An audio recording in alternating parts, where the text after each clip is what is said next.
They say that in all prophecies there comes a time when we have gone too far, that we can't change what's going to happen.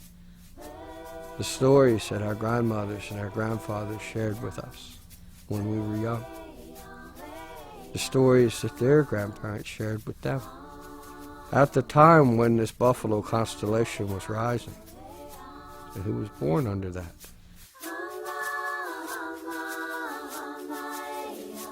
We couldn't understand how a buffalo can give birth and then give birth again. But when we began to do the math, because the gestation period for a buffalo is 9 months, so how did she give birth in 5.5 months?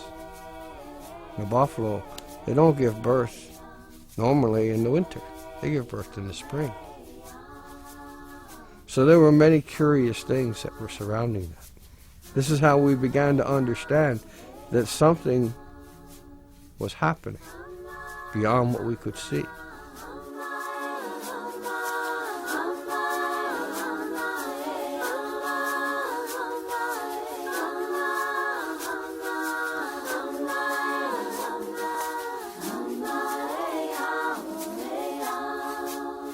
Because the elders who had been here all had said that these two animals could not leave this mountain. They had to stay here.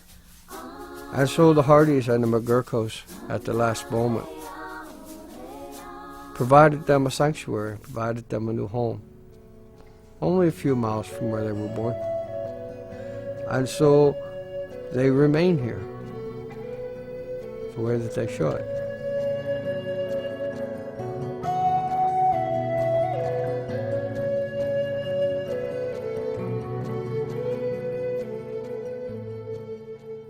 When you see a buffalo or you think about a buffalo, you immediately think of the indigenous nations.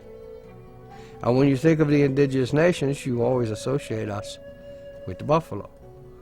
So they are a perfect physical representation of us. Yet they are only one piece of what's taking place up here. The animals that live in the surrounding area are all turning white. This herd of other buffalo that live here with them, they're turning white. All of these things, physical manifestations of the power of the Creator. Things to let us know, whispers, to let us know that it's time. This is what they have said would take place. That we, the First Nations people, would lead the rest of the world back to a spiritual way of living, back to the original instructions, the original understandings of how we should be, instead of this destructive, parasitic world that we have created today. And so this is what they've come to represent, a cleansing. And when this cleansing is done, when it's completed, there will be new growth and new life.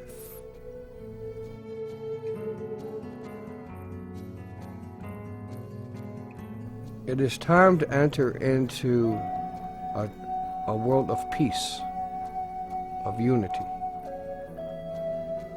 of love and compassion, of remembering that we are all related. It does not matter what nation you come from.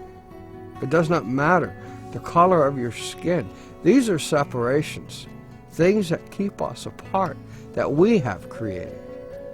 That it's time for us to teach our children again. Everything that we do for our children.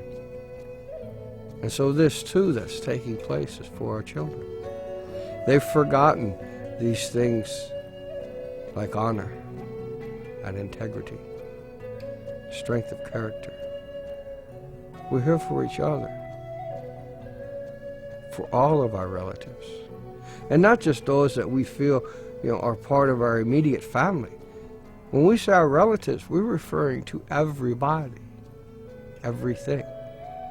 Our job is to bring these elders and spiritual leaders from around the country, from the First Nations, here to do the ceremonies that need to be done, to help lead the people in these ceremonies. Our responsibility is to tell you and to help you come to an understanding of it.